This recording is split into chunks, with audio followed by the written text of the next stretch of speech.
हमारो थाना में।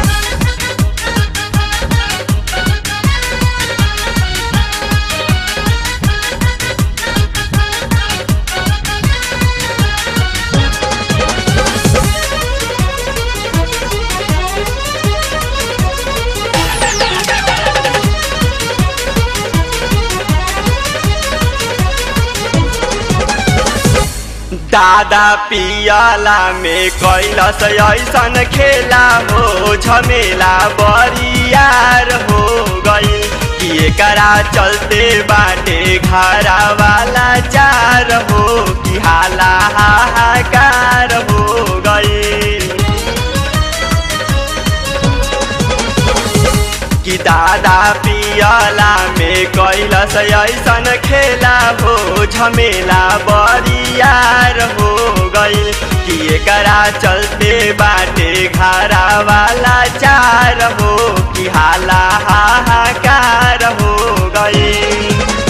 का कहीं बतिया गिरावल सिझतिया का कहीं बतिया गिरावल सिझतिया नाम चढ़ गई केसिया के पाना में बनाई गईले हो सैया जी हमारो थाना में बनाई गईले हो सैया जी हमारो थाना में।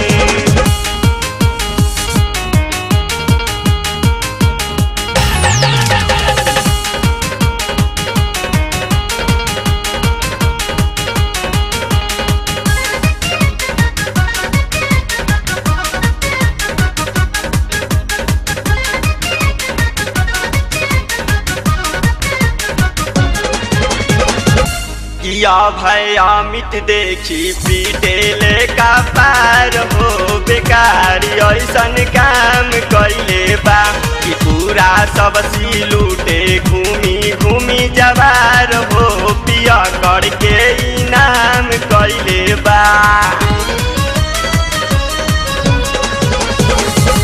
किया भाई अमित देखी पीटेले का पार हो बेकार ऐसन काम कैले बा कि पूरा सब सी लूटे घूमी घूमी जवार हो पिया करके इनाम कैले बा।